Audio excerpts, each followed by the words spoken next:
Bonjour à tous, très heureux de vous retrouver. School TV Le Mag, 30 minutes sur la scolarité de vos enfants, à chaque fois une thématique forte, une initiative sur le plan local ou national avec Alix Nguyen. Salut Alix. Salut. Le sommaire, on y va. Gros plan aujourd'hui sur Unissons les cœurs, association créée par des jeunes pour des jeunes hospitalisés. Quelle est l'ambition de cette association? Comment soutient-elle les enfants et autres ados qui vivent une expérience pour le moins délicate à l'hôpital? Élément de réponse avec notre invité. Dans un instant, on n'est jamais trop jeune pour aider son prochain. Comment se lancer quand on a des idées, quand l'on souhaite œuvrer dans le caritatif mais qu'on n'a pas forcément les connexions et le temps? Est-ce que c'est chronophage justement? Quelles sont les priorités? Comment se créer son réseau? On répond à toutes ces questions dans un instant. Puis Alix, tu as une loupe au programme et tu nous parles de... Oui, d'une chouette initiative de jeunes et futurs musiciens professionnels préparés à intervenir dans le milieu hospitalier. On voit ça tout à l'heure. Expression orale, on y va. Bonjour Lana. Bonjour. Merci d'avoir accepté notre invitation. Invitation, c'est comme ça qu'on dit, oui. Lana Rudzinski, présidente de l'association Unissons les cœurs, association qui est née il y a presque un an. Et tu avais? J'avais 16 ans. Tu avais 16 ans. Pourquoi tu as souhaité créer cette association? J'ai créé cette association parce que dans mon milieu familial, j'ai été malheureusement face à des situations où j'ai côtoyé les milieux hospitaliers. Et j'ai vu beaucoup de jeunes seuls. Et moi-même étant une adolescente, je sais que c'est dur de ne pas pouvoir être avec ses amis, avec sa famille. Et je me suis dit qu'eux avaient spécialement besoin d'aide. Donc j'ai créé l'association. Question à 10 000 $, question toute bête. Comment on se lance? Tu vas me dire, y a qu'à. Mais on commence par quoi? On commence par organiser un peu les idées. D'accord. Franchement, j'ai fait un PowerPoint. Je me suis dit, je vais créer l'association. Et j'ai fait des papiers, Ça s'est fait quoi, en une matinée? Tu fais tes bullet points? Ça s'est fait en quelques jours? En 2 semaines. En 2 semaines? 2 semaines. Toute seule, tranquille, dans ta chambre? C'est ça. D'accord. Et alors, les bullet points, et du coup, tu commences par quoi? Tu prends ton téléphone, tu appelles tel ou tel hôpital, comment tu fais? Faut avoir un projet structuré, appeler les hôpitaux. C'est en fait le plus dur dans le projet. Parce que quand on est jeune, on n'est pas pris au sérieux. Ce qui est aussi assez normal, parce qu'on n'a pas cette expérience. Ouais. Et que des mineurs aillent dans les milieux hospitaliers, c'est très très compliqué dans les réglementations. Ouais. Déjà, on a des patients qui peuvent parfois ne pas aller voir leur famille parce qu'ils sont mineurs. Donc imaginez des bénévoles mineurs, ça avait l'air totalement impossible. Ouais. Et donc beaucoup de non, beaucoup de refus, des non. On se demande un peu, est-ce qu'un jour ça va avoir le jour? Et un oui. Et après, ça s'enchaîne. C'était où ce oui? Ce oui, c'était à Necker, à Paris. À l'hôpital Necker, avec qui tu entretiens effectivement une relation particulière, parce qu'il y a aussi une émission de radio. On en reparlera dans un instant. Et alors, comment se déroulent les débuts? Les débuts... Les premières interventions, les premiers soutiens, les premières visites? En fait, ça a tout de suite l'effet escompté. Je ne pensais pas autant, mais on a tout de suite des retours de patients, des retours de familles. On offre par exemple des box cadeaux personnalisés et on a des retours très touchants parce que souvent des patients qui n'ont même pas, par exemple les moyens, on a des box cadeaux beauté qui sont quand même assez remplis et on a des patients très émus parce qu'ils n'ont par exemple parfois même pas ces cadeaux pour leur anniversaire ou pour Noël et on voit les familles presque parfois des larmes aux yeux et on reçoit des messages même plusieurs fois après sur nos réseaux. Et ça, c'est vrai que c'est en fait le plus motivant, les voir heureux. Et ça, c'était dans les box cadeaux, et on va voir un extrait dans un instant. Les box cadeaux, c'était justement dans ton idée de départ, dans ton PowerPoint de début, te dire, il y aura des interventions, mais on va aussi les égayer en leur offrant des cadeaux, c'est ça? Oui, ça c'était aussi dans l'idée de début. C'est vrai qu'en fait, on a énormément d'actions, parce que on veut faire le plus possible. Tout est structuré, bien sûr, mais on essaye de faire le maximum, quoi. Box cadeau, box beauté notamment, ça donne ça.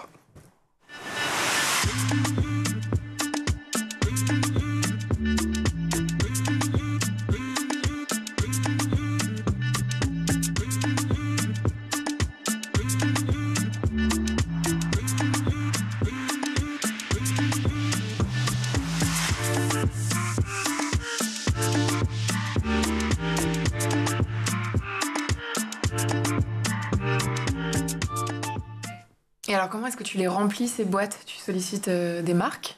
Alors, je sollicite des marques, exactement. Donc là, que ce soit Benefit, aussi des petites créatrices de bijoux Donc ça permet aussi de faire émerger des petites créatrices et créateurs.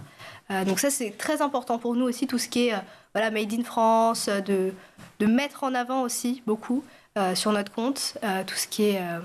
Oui, il y a un souci éthique aussi dans les produits que tu proposes. Et après, malheureusement, on doit aussi acheter parce que pour remplir les box, on a un flux qui est quand même assez récurrent. On fait beaucoup de volume. Et ça, c'est grâce à des levées de fonds. Ça, c'est grâce à nos levées de fonds. On va y venir justement. Quels outils tu utilises pour collecter justement des dons, des fonds. Mais avant ça, j'aimerais revenir sur le fait de créer son association. J'insiste là-dessus parce que pour moi, c'est... Alors, mais c'est vrai que c'est de plus en plus courant. Mais bon, moi, à mon époque, ça se voyait pas trop. Je dis oui, époque. Déjà, quand tu dis le terme époque, c'est que tu as un certain âge. À 16 ans, quand tu crées ton association, c'est quand même une mission pour le moins délicate. En tout cas, c'est ce que moi j'imaginais. Mais on a beaucoup de jeunes, à commencer par toi, qui viennent nous dire effectivement au quotidien sur le plateau de School TV Le Mag que c'est pas si compliqué que ça. Oui, il y a une partie administrative, mais qu'avec la volonté, on peut et qu'il n'y a qu'à se lancer. Et toi, justement, tu as fait, et on va parler bien sûr des réseaux sociaux, une vidéo pour un peu démystifier tous ces clichés. L'humour en prime, ça donne ça. Ok, à moi de faire la traîne, j'ai créé une association, donc bien sûr que tout le monde pense que je suis payée. J'ai créé une association, donc bien sûr que je sacrifie tout mon sommeil. J'ai créé une association, donc bien sûr que pendant les rendez-vous, tout le monde pense que je suis majeure. J'ai créé une association, donc bien sûr que tout mon argent passe dans l'achat de goodies, de mugs, de t-shirts, tout ça. Donc bien sûr que je ne dors pas. Je ne dors pas. J'ai créé une association, donc bien sûr que je suis accro à mes mails et je passe la journée à écrire des mails à tout le monde. Donc bien sûr que je n'ai aucune honte à poster des réels gênants pour gagner de l'argent pour les ados hospitalisés. Aucune. Alors c'est vrai qu'il y a une chose qui est vraie à propos des clichés, et tu confirmes, c'est qu'on ne dort pas. Non, on dort pas. On dormira une autre vie, un autre jour. C'est ça. Bon, c'est pas grave. Quelle est la chose la plus chronophage au final, une fois qu'on a passé la partie administrative sur la création de l'association? En fait, la partie administrative, c'est la plus simple.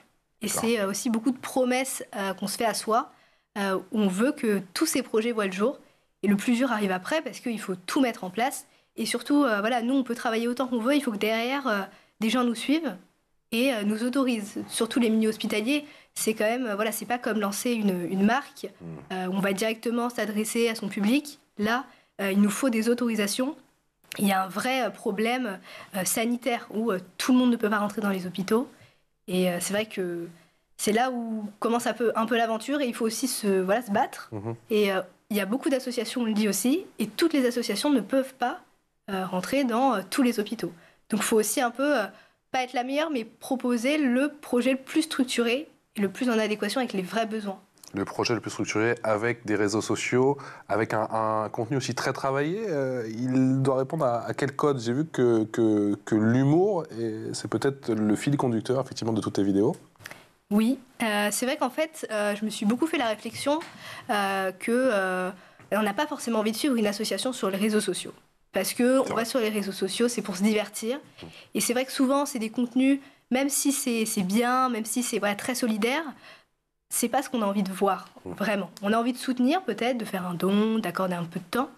Et nous, on voulait vraiment que les gens nous suivent, plus pour la personnalité, voir des jeunes, et se dire « Ah ouais, c'est peut-être drôle, c'est peut-être qu'on peut suivre, même juste, ça m'intéresse. » Et c'est vraiment tous ces clichés, vous voulez sortir de tout ça. Et au final... C'est @Unisson les cœurs, si vous souhaitez bien sûr te suivre, Alix.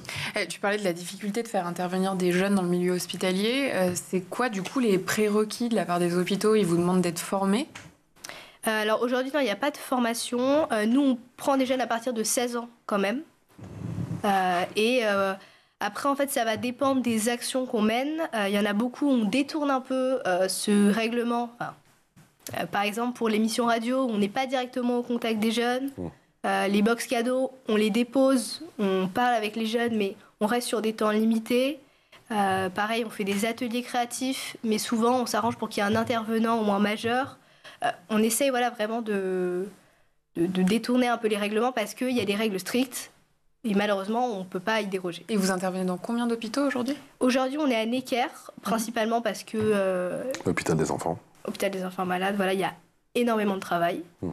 Et aussi, on est dans le 92 à l'hôpital Louis Mourier à Colomb. C'est quoi Mikado? Mikado, donc c'est My Cadeau. Bah, Mike. on s'est posé la question. C'est Mikado, Mikado. Mikado, donc Mikado. c'est l'émission de radio qu'on anime à la radio de l'hôpital Necker à Paris.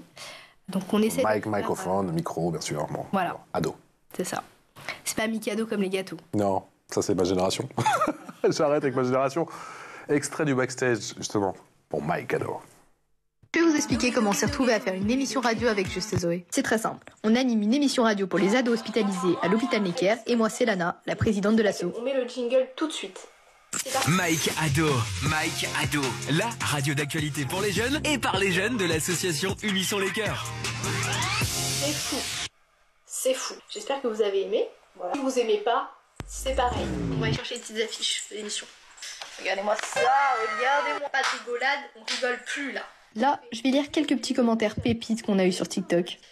Celui qui s'occupe de la com est un peu débile.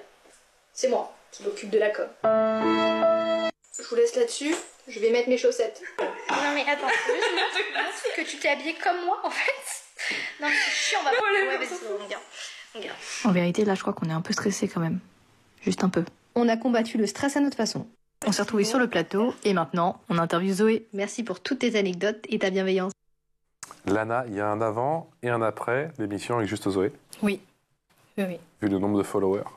C'est combien, combien de followers? dans ce Combien... Ouais, Pas forcément, d'accord. parce que l'émission est privée, donc elle est vraiment réservée aux ados. C'est vrai, d'accord. Et c'est vrai que c'est au sein de l'hôpital que l'on écoute. C'est au sein de qu'on l'hôpital entend. parce que, voilà, déjà qu'ils sont hospitalisés, Ouais. au moins ça c'est unique et c'est que pour eux. Voilà. Donc, est-ce qu'il y a un avant et un après? Oui, il y a eu des gens qui ont commencé à nous suivre suite à ce que Zoé a pu partager sur ses réseaux. Mais notre but, c'est surtout de créer une communauté qui veut vraiment nous suivre et qui ne nous suit pas parce que Zoé a partagé quelques secondes. Et vous tournez à quelle fréquence? On essaye de faire ça une fois toutes les 2-3 semaines, C'est bien. une émission. Vu qu'on a des invités, c'est vrai qu'ils ne sont pas tout le temps disponibles. Et les autres invités, c'est quel profil? Pareil, là on va avoir un chanteur, Tips. On va avoir aussi pas mal de youtubeurs, youtubeuses qui vont venir bientôt. Tu arrives à les convaincre facilement. Au final, c'est plus leur emploi du temps. C'est plus Qui leur pose emploi du problème. temps. C'est vrai que beaucoup sont très amenés à participer au projet. D'accord. Je ne pensais pas autant au début. Et c'est vrai que ça plaît beaucoup. Et c'est assez unique en fait. Donc c'est une expérience pour eux aussi. Et pour nous, c'est que du plus. Et pour les ados, c'est génial.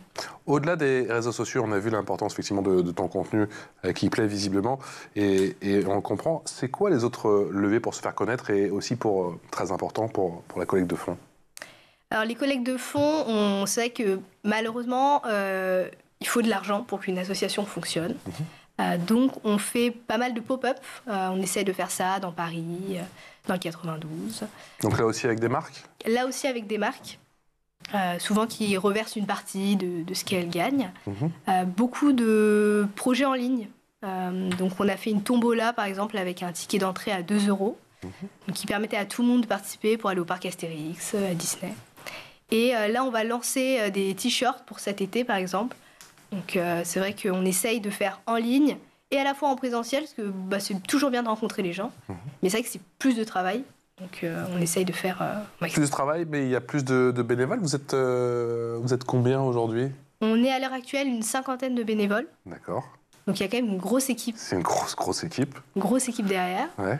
Mais voilà, qui est à fond, qui est organisée. Donc il y a pas mal d'idées, quoi. Est-ce que tu arrives à mesurer la puissance ou pas du bouche à oreille? Parce que bien sûr, il y a les réseaux sociaux et tout, mais est-ce qu'il y a aussi tous les bénévoles qui viennent qui disent « Attends, ce que je fais avec Lana, c'est super, ça m'apporte beaucoup, j'ai l'impression de me sentir utile » pour tous ces jeunes qui vivent une expérience délicate, parce que être à l'hôpital, pour n'importe qui, c'est une véritable expérience, mais quand on est jeune, c'est encore plus... Beaucoup sur les réseaux, on reçoit beaucoup de messages de jeunes, parfois qui sont hospitalisés, juste pour échanger, pour du soutien, pas forcément pour une box cadeau ou quoi, vraiment juste... ça, c'est vrai qu'on l'a beaucoup eu. Et aussi beaucoup de projets tout au sein de la France, d'écoles qui participent avec nous, qui collaborent pour faire des ventes de gâteaux. Là, on a fait une grosse levée de fonds avec une course dans une école. Donc, voir tous les élèves courir pour l'association qu'on a montée il y a 1 an, qui était de base un PowerPoint dans ma chambre. C'est vrai que c'était assez fou. et on voit des résultats en fait. Donc, On parle d'une autre assoce avec la loupe d'Alix. On y va. Et aujourd'hui, Alix, tu as décidé de mettre la lumière sur 2 jeunes musiciens professionnels qui préparaient à intervenir en milieu hospitalier. Oui, cette formation a commencé en septembre 2023. Elle est proposée par le Conservatoire régional de Paris en partenariat avec l'association Kiosque à musique. Kiosque à musique promeut l'utilisation de la musique dans les milieux hospitaliers et les lieux de soins. Et pour se préparer à ces interventions, les élèves ont suivi plusieurs séances théoriques, notamment avec une psychologue qui leur a apporté son expertise en tant que soignante.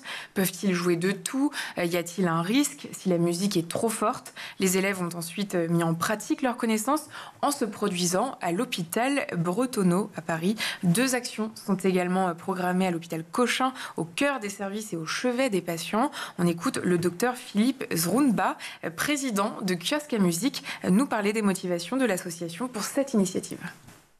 Au fur et à mesure de la croissance de l'association, nous avons été rapidement confrontés à la nécessité d'accompagner et de former les musiciens intervenants, puisque ceux-ci intervenaient dans des milieux très différents des salles de spectacle auxquelles ils étaient habitués, et notamment dans des lieux un peu difficiles comme les soins palliatifs, l'oncologie adulte, ainsi que l'oncologie pédiatrique et la réanimation. Après une année d'existence, une petite année d'existence, le retour nous semble plutôt bon, avec la création d'un collectif assez fort autour de cette formation et d'une démarche qui donne du sens à l'ensemble du projet pédagogique de l'étudiant, en le projetant dans la vie de la cité et faisant de lui un artiste citoyen.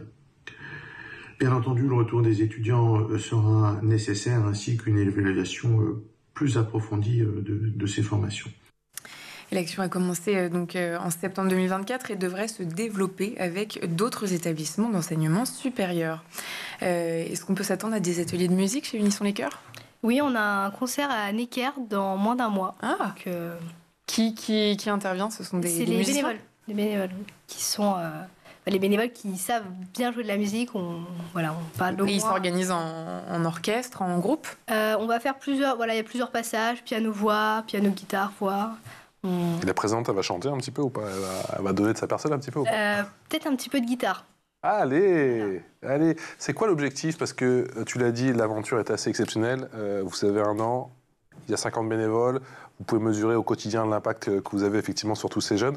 L'idée, tu disais effectivement, donc vous intervenez à Necker, vous êtes aussi effectivement dans le 92. L'idée, c'est d'intervenir dans le maximum d'hôpitaux, j'imagine, un petit peu partout en France? Oui, le but, c'est d'aider le plus de jeunes. Donc, d'aller dans le plus d'hôpitaux possible. Ouais. Tu vas pas dormir, toi? Je ne vais pas dormir. Pas dormir? Non. Mais c'est pour la bonne cause. Mais c'est pour la bonne cause. Mais du coup, ce développement, il passe par quoi? Il faut contacter les départements, les régions? Comment se structure un peu plus? Comment on grossit? Justement, moi, je pose la question aussi. Il faut développer des pôles. Il faut contacter les hôpitaux. Je pense que c'est pas le plus dur. Une fois qu'on est basé à Paris, à Necker, le modèle il est déjà bien implanté. C'est surtout beaucoup de frais, en fait, au début sur une installation. Bien sûr. Et je pense que c'est surtout ça le frein pour le moment, plutôt que les contacts dans les hôpitaux. Mais ça fait qu'1 an, on vient de le dire. Donc, Est-ce que tu as des mentors dans le milieu associatif? Des personnes vers qui tu peux te retourner si tu as des questions? Alors, non, pour le moment, non. C'est vrai que je l'ai monté vraiment seule. Alors derrière, il y a tous les bénévoles qu'on rejoint, beaucoup de mes amis qui m'ont soutenue, ma famille, bien sûr. Mais c'est vrai que j'ai pas de modèle. J'y vais un peu comme ça, et je découvre, quoi. Donc c'est assez fou. Tu fonces et tu vois après, quoi. On a compris le caractère. C'est magnifique. Quel regard porte ta famille sur ton initiative, sur cette aventure? Ma famille est très encourageante. Elle est assez fière. Elle m'aide beaucoup, j'ai beaucoup de soutien, donc je peux. Dans quel domaine, du coup? Dans quel domaine? Quand il faut trouver justement les partenariats, quand il faut se renouveler. Oui, c'est vrai que le milieu hospitalier, on n'avait pas de contact dans le milieu hospitalier, même tout ce qui est marque, tout ça, moins de ce côté-là. Mais plutôt dans tout ce qui est aussi moral, gérer aussi tout. Moi, j'ai les cours à côté. On allait y venir, tu penses bien. C'est ça. Tu as vu notre regard, Alix et moi. Avec le bac en ligne de mire. Le bac. Comment ça se passe la première là? Ça se passe très bien. Ça se passe très bien. Mais comment tu gères? En fait, c'est une question d'organisation. Et après, je me dicte pas non plus. Enfin voilà, je suis une association. C'est pas mon travail. Donc, moins on est stressé, mieux on fait. Est-ce que ça veut dire que tu as par exemple sur une semaine des temps dédiés où tu sais que là, de telle heure à telle heure, tu te consacres à l'association, ou est-ce que c'est du 24 heures sur 24 et en fait, tu es un peu tout le temps en train de répondre, activer ton réseau? Je suis tout le temps sollicitée. Voilà, je l'ai dit dans la vidéo. Je passe mon temps à répondre à des mails. Parfois, je discute, hop, je réponds à un truc. Donc, non, j'ai pas de temps dédié. Je peux pas me dire, là, je vais couper. Parfois. Mais tu peux déléguer. Je peux déléguer. Après, c'est vrai que tout ce qui est réponse officielle, c'est toi. C'est moi. Et il y a toujours besoin d'une revalidation. Donc, je délègue beaucoup tout ce que je peux déléguer, parce que sinon, je n'en sortirais pas. Mais malheureusement, voilà, je peux me retrouver très, très tard à répondre à tous les mails parce que... Et ça, typiquement, tes parents, ça les inquiète pas? Non, parce qu'ils voient que je suis toujours debout, donc ça va. Mais non, ça va. C'est pas une vie de lycéenne classique au final, mais tu ne l'échangerais pour rien au monde? Non, je n'échangerais pas. On se lève plus facilement quand on gère une association comme celle-là? En fait, j'adore être tout le temps stimulée, tout le temps. Donc, je me rends pas trop compte est-ce que c'est normal ou pas, parce que pour moi, c'est comme ça. Je sais pas ce que font les autres, mais je me dis pas c'est mieux. Enfin, moi, ça me plaît. J'ai trouvé un équilibre, donc... Est-ce que tu as dû rogner sur d'autres passions, peut-être? Tu parlais de la guitare, peut-être que tu faisais beaucoup plus de guitare avant, je sais pas. Est-ce qu'il y a des choses, j'imagine, puisque les journées ne sont pas extensibles, il n'y a que 24 heures, donc il y a des choses sur lesquelles tu as dû rogner, du coup? Alors, il y a l'association, il y a les cours. Je sors beaucoup. Donc en fait, j'ai plutôt mis de côté le sommeil que les passions. En plus, t'es une fêtarde. C'est ça, donc j'aime bien faire beaucoup de choses. Je vais rarement dire non. Donc en fait, j'ai plutôt la vie de tout le monde et j'essaye en plus de rajouter l'association. Donc c'est plutôt le sommeil qui en pâtit. Et j'essaye de ne pas procrastiner. C'est peut-être C'est peut-être ça. Ouais. Voilà. Ouais, c'est pas au programme aujourd'hui. Est-ce qu'il y a d'autres associations qui t'ont contacté? Oui, j'ai eu d'autres associations qui nous font parfois des dons. Voilà. On a une association, là, il n'y a pas longtemps, qui nous a fait un don d'une PS5 pour un hôpital, donc c'est quand même des dons. Waouh! Oui, il y en a pour 500-600 balles facilement. Voilà, c'est assez cool, on peut dire. Et après, beaucoup d'associations aussi qui nous font des dons et aussi qui... on fait des mises... on les met en lumière sur notre compte, eux aussi, et ça permet aussi d'échanger et de savoir aussi comment ça se passe de leur côté. Ça reste des associations à but non lucratif, donc c'est toujours intéressant. Quels sont les mots qui reviennent le plus souvent de la part des jeunes hospitalisés? Alors, il y a beaucoup de solitude. Bon, c'est assez... on s'y attendait. Ouais. Mais aussi beaucoup de merci et encore plus que ce qu'on pensait et très, très, très ému. C'est vrai qu'un mot peut tout changer, en fait. Parfois, on sait qu'on offre une box cadeau. On se dit, mais si on offrait juste la lettre personnalisée qu'on met avec... l'effet serait pratiquement le même, en fait. Donc c'est vrai qu'il y a un vrai besoin d'entourage et surtout le fait que ce soit des jeunes, on nous le dit beaucoup, c'est des jeunes, c'est ça pas... change la donne, le fait que ce soit la parole des jeunes, pour des jeunes? Ça change tout.